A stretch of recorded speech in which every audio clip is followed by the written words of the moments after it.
Santé à vous, aujourd'hui on va parler des rouges du Piémont dans cette nouvelle vidéo. Alors je ne sais pas si vous connaissez le Piémont, cette région du nord-ouest de l'Italie. Si vous préparez le WSET, ce qui est probable puisqu'on est sur la chaîne du WSET, vous devez connaître par cœur, enfin en tout cas l'emplacement de cette région.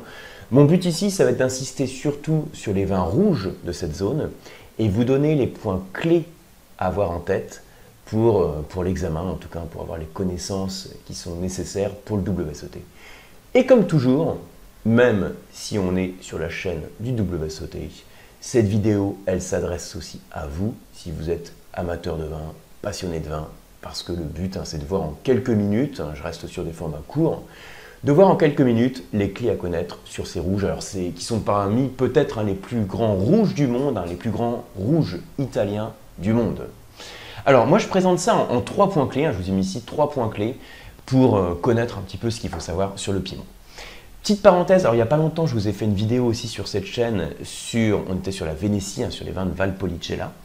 Donc je faisais référence, et c'est encore le cas ici, au chapitre de votre bouquin du WSET, le chapitre 27, dans lequel on parle de l'Italie du Nord. Voilà, plusieurs chapitres sur l'Italie, donc notamment le chapitre 27 sur l'Italie du Nord. Alors, on va commencer par regarder un petit peu nos cartes. Le premier point clé dont je voudrais parler, c'est quelques notions sur la situation générale. Et comme toujours, je reprends ma carte, celle que je vous avais présentée lors d'une dernière vidéo. On va zoomer là-dessus. Voilà. On a ici le Piémont avec la capitale régionale qui est Turin. Et puis, alors ce qu'il faut savoir, on a une région qui fait à peu près 160 km. Alors c'est pas à connaître dans le cadre du WSET3, mais bon, je vous le cite quand même, à peu près 160 km comme ça. Et en tout cas, à vol d'oiseau, un peu plus de 250 à 250 km comme ça, pour vous présenter un peu le décor. Alors, on a près de 50 000 hectares de vignes qui sont en appellation et une majorité de vins rouges qui sont produits dans cette région, à peu près à 65%. Là encore, je plante le décor, là, c'est pas à retenir pour le WSET, c'est juste pour vous présenter un peu la région. Alors, par contre, un truc qui est important à connaître, alors par contre, parce que c'est important aussi pour le WSET, vous avez une situation particulière dans cette région, c'est qu'elle est délimitée naturellement par des chaînes de montagnes. Donc le nord puis l'ouest d'ailleurs, vous avez les Alpes, une zone très montagneuse. Et puis ensuite, de l'autre côté, vous avez les Apennins. Donc vous avez vraiment ces deux systèmes de montagnes. Alors, les Alpes au nord, elles vont avoir un rôle sur le climat de la région du Piémont. Alors d'après vous, quel rôle on va avoir? Eh bien, ces montagnes, en fait, elles empêchent l'arrivée des masses d'air qui viennent du nord, les masses d'air froides, pluvieuses qui viennent du nord. Elles vont les stopper, et ce qui permet d'avoir sur le vignoble une pluviométrie qui va être plus modérée, ce qui est une bonne chose pour le vignoble. Ce phénomène, vous savez, quand on a des montagnes qui stoppent comme ça l'avancement des masses d'air chargées d'humidité, c'est le phénomène d'ombre pluviométrique. Voilà. Un terme qui est plein de bon sens, un phénomène d'ombre pluviométrique.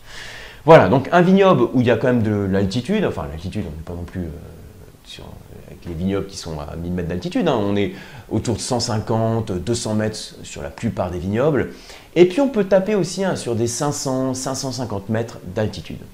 Et je vous montre quelques petites cartes en plus, un peu complémentaires. Alors ce qui est intéressant en fait sur ces cartes, c'est de voir, vous voyez ici, là justement on voit les reliefs dont on a parlé. On voit qu'on est clairement sur un territoire de relief, voilà, partie ouest, nord, partie sud, sud-ouest. Et puis quand on n'est pas sur la zone de montagne, sur le vignoble, on est de toute façon sur une zone de colline, de plaine, voilà, avec ici le Pô. Et là, alors on ne voit pas ici, mais c'est le Tanaro. On va zoomer. J'arrive pas à zoomer plus. C'est pas grave. La rivière ici, donc on ne voit pas le nom, c'est bon, faut me croire, c'est le Tanaro qui est ici. Voilà.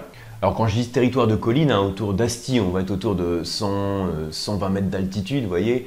Alors Turin, on est plutôt à 240, donc voilà, on va un petit peu sur l'altitude. Et quand on va aussi sur la zone de Barolo-Barbaresco, dont je vais vous parler tout de suite, on a un petit peu plus d'altitude aussi, on peut avoir des 300 mètres d'altitude, 330 mètres en fonction de la parcelle de vigne, parce qu'on va plus vers les zones montagneuses.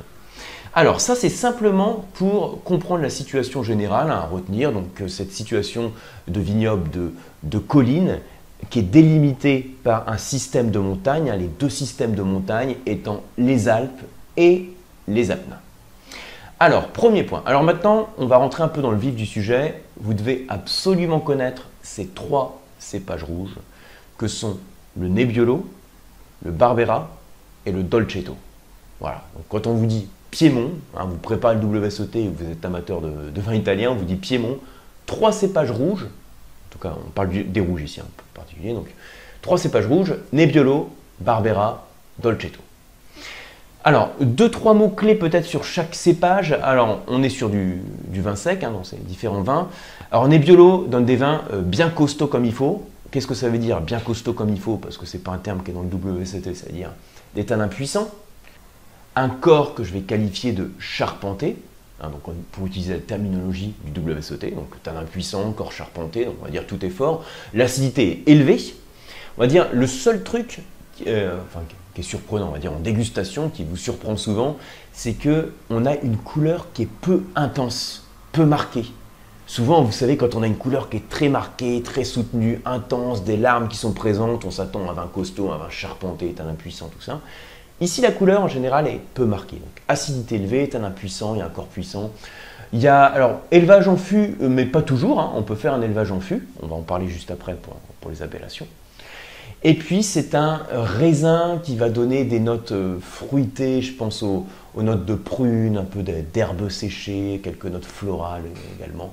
Et puis après, quand le vin vieillit, on a d'autres arômes qui vont être créés, forcément. Et pour le Nebbiolo, on parlera des notes de torréfaction, des notes animales, de cuir, un peu de sous-bois, de champignons. Voilà. Le Nebbiolo, on va le retrouver dans des appellations dont on va parler juste après, parce que ce sera le troisième point clé en fait. On parle des cépages, après on parlera des appellations. Donc Nebbiolo, ça va être associé à Barolo et Barbaresco. Voilà. Nebbiolo. Alors maintenant, le cépage Barbera, comment il est? Eh bien, il a aussi une acidité élevée.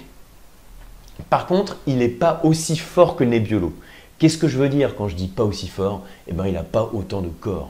Si le Nebbiolo, je parlais d'un vin qui était bien corsé, donc charpenté, dans le cas du Barbera, le corps va être qualifié de moyen. Puis le Barbera, après, il a beaucoup moins de tanins. Il peut avoir des tanins faibles. Et certains Barbera avec un peu plus de concentration vont avoir des tanins moyens. Vous l'avez compris, sur cette chaîne, j'utilise la terminologie WSET, c'est le principe. Voilà, donc on peut l'élever en fût ou pas. Et puis le vin clé dans lequel on va le retrouver, c'est le Barbera d'Asti. Voilà.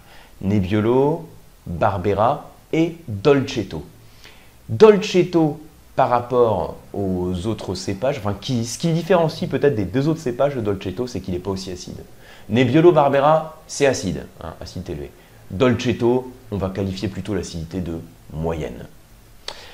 Dolcetto, par contre, peut avoir plus de structure tannique que le Barbera. Barbera, j'avais dit tanin faible à moyen, Dolcetto, moyen, et puis on peut éventuellement avoir des Dolcetto qui vont taper, en tout cas sur les petits rendements, sur des tanins puissants. Et le vin clé du Dolcetto, c'est le Dolcetto d'Alba. Voilà. Donc là, on se centre sur les rouges du Piémont, donc je ne parle pas du tout des blancs, donc je ne vais pas parler du cépage blanc qui est le Cortese à l'acidité élevée, ce n'est pas le but de cette vidéo. Là, je me centre vraiment sur les rouges, mais dans le cadre du WSET3, le truc en plus, l'élément en plus qu'il vous faut connaître sur le Piémont, c'est le blanc, donc de Gavi, le Cortese. Bien, alors, on va toujours sur le point 2, les cépages. Donc moi, je les compare de cette manière-là. Vous voyez, en gros, acidité élevée, Nebbiolo, Barbera. Là, c'est les trois qu'on compare. Nebbiolo, Barbera, Dolcetto. Donc acidité élevée. Le corps, donc le plus puissant, j'allais dire. Pour un corps charpenté, pour utiliser la bonne terminologie. Le plus charpenté, c'est le Nebbiolo. Puis les tanins aussi, le plus puissant, c'est le Nebbiolo. Donc le Nebbiolo, vous voyez, qui fait le top du profil gustatif, acidité, tanin, corps. Néanmoins, ce que je vous disais tout à l'heure, pas trop de couleurs. Et moins qu'à Dolcetto ou Barbera. ce qui peut donc être surprenant, comme je vous disais, en dégustation à l'aveugle. Votre verre de Dolcetto qui a une couleur qui est beaucoup plus soutenue que le Nebbiolo, et pourtant en bouche, c'est le Nebbiolo qui va être plus tannique, plus corsé, plus acide. Et là, on voit notre Dolcetto qui a moins d'acidité, mais qui a un peu plus de tanin que le Barbera. Voilà un peu ce petit comparatif. Voilà.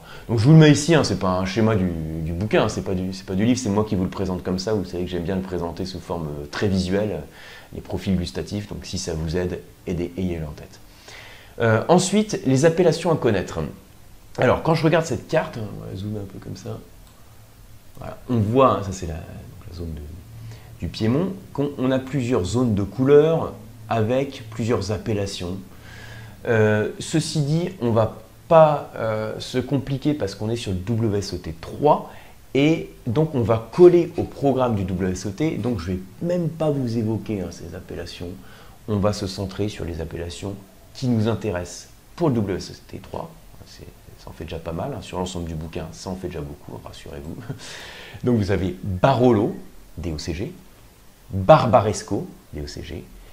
Ensuite, autour d'Asti et d'Alba, Barbera d'Asti et Dolcetto d'Alba. Alors, je vous ai mis ici, normalement, voilà, ça c'est la carte du bouquin en fait, hein, qui est là. Vous voyez. Donc, on voit ici Barolo, une petite zone qui est ici. Donc, en fait, on est de chaque côté de la ville d'Alba, vous voyez. À l'ouest, Barolo, à l'est, Barbaresco. Ensuite, vous avez donc autour d'Asti qui est là et d'Alba qui est là, ici, Barbera d'Asti. Et puis, la zone autour d'Alba, du Dolcetto d'Alba. Voilà. Donc, on va vraiment insister sur ces points. Ça fait déjà, dans l'ensemble du WSOT, ça fait déjà beaucoup d'éléments à connaître. Hein. Donc, ce que j'insiste là, quand on prépare le WSOT, évidemment que c'est intéressant de se renseigner sur d'autres appellations. Évidemment que c'est intéressant de lire peut-être des choses complémentaires, mais restez quand même bien focus sur le programme. Quand vous passez l'examen, si vous donnez des réponses sur des choses qui ne sont pas dans le livre, hein, même si c'est juste, bah, c'est pas pour ça que vous aurez un point. Les points, ça porte que sur le programme du livre et le programme que vous avez, hein, qu'on vous donne sur les cours. Voilà. Donc j'insiste là-dessus, Barolo, Barbaresco, Barbera d'Asti et Dolcetto d'Alba. Un petit dézoom. Donc je vais vous dire peut-être quelques mots-clés hein, encore sur cette vidéo. Hein, si vous êtes là encore quelques minutes, on va résumer tout ça. Barolo, c'est que du Nebbiolo. Donc c'est acide, tannique, pas trop de couleur. Ça se garde bien. Le Barolo, l'élevage sous bois est obligatoire. Hein, que ce soit une barrique, que ce soit un gros contenant comme des foudres, il faut du bois. Et il faut au moins 18 mois en fût de chêne. Enfin 18 mois dans le bois. Parce que s'il n'y a pas cet élevage dans le bois, vous n'avez pas le droit à l'appellation Barolo. Okay, alors, Barbaresco, même si on a d'autres cépages, attends, je vais rezoomer peut-être un peu comme ça sur la carte. Voilà. Barbaresco, même si on a d'autres cépages, on le connaît pour ses Nebbiolo. Vous voyez que je vais un petit peu plus à l'intérieur des terres. Je m'éloigne plus des montagnes, on va dire. Donc si je m'éloigne un peu des montagnes, j'ai un petit peu moins d'altitude. Donc, si j'ai moins d'altitude, qu'est-ce que ça veut dire d'après vous? Eh bien, si j'ai moins d'altitude, il va éventuellement faire un peu plus chaud, donc mon Nebbiolo, il va parvenir à maturité avant. Ensuite, donc ça c'est Barolo, Barbaresco, le Barbera d'Asti, vous voyez la vaste zone qui est dessinée ici. Alors sachez qu'il existe aussi le Barbera d'Alba, le Barbera d'Asti et le Barbera d'Alba quand on parle du cépage Barbera. Mais j'insiste vraiment sur le Barbera d'Asti, qui est le principal à connaître dans le cas du WSOT, niveau 3. Donc, le cépage Barbera, donc toujours on va avoir des vins bien acides, hein, pas trop tanniques. Hein, je vous ai dit tout à l'heure, tanin faible généralement, éventuellement moyen. Pas trop de corps en langage plus clair, ça veut dire corps moyen. Voilà. Et puis, vous avez le Dolcetto d'Alba, autour de la ville d'Alba. Donc moins acide, hein, je vous disais tout à l'heure, acidité moyenne et plus tannique généralement. Voilà. Donc là, je ne vous parle pas de la zone que vous voyez ici, hein, Gavi, parce que c'est du blanc, c'est du Cortez, hein, le cépage. Mais là, on se centre sur les rouges. Donc vous voyez ce petit topo, donc retenez, quand on vous dit Piémont, les cépages clés, enfin rouge du Piémont pour le coup ici, les cépages clés qui vous viennent en tête, Nebbiolo, Barbera, Dolcetto. Ayez en tête le profil gustatif de chacun de ces cépages et les appellations clés, hein, le top des vins les plus prestigieux, les Barolo, les Barbaresco. Et ensuite, autour d'Asti d'Alba, la zone du Barbera d'Asti en DOCG et du Dolcetto d'Alba en DOC. Voilà les trucs à connaître. Alors maintenant, le truc, c'est, on s'imagine, on est en situation d'examen et puis on vous donne une étiquette. Hein, on est par exemple sur la partie questions ouvertes que vous aimez tant, c'est ironique bien sûr, c'est la partie la plus compliquée. Et puis vous avez une étiquette comme ça et on voit la DOC, enfin, je pense que vous voyez sur la vidéo, un DOCG Barolo. Puis on vous dit, question type, hein, par exemple, c'est quel est le cépage de ce vin, enfin, de quel cépage il est issu. On va vous demander son style et puis on va vous demander éventuellement quels sont les facteurs de qualité dans le vignoble hein, ou dans son mode d'élevage hein, qui vont impacter le style. Donc, quel est le cépage dont est issu ce vin? C'est le Nebbiolo.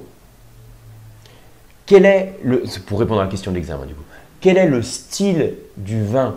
Donc, on va avoir un vin d'acidité élevée, de corps charpenté, avec des tanins qui vont être puissants, et vous pouvez éventuellement dire hein, avec peu de couleur. Ça, c'est ce qui caractérise hein, le Nebbiolo.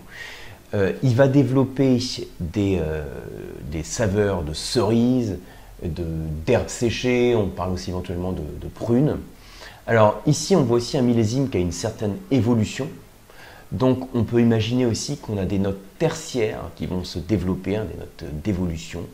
Et pour le Nebbiolo, hein, avec l'évolution, on peut citer hein, les notes animales, enfin des notes de cuir, on va parler de tabac, d'humus éventuellement, de champignons. Voilà ce qu'on peut citer.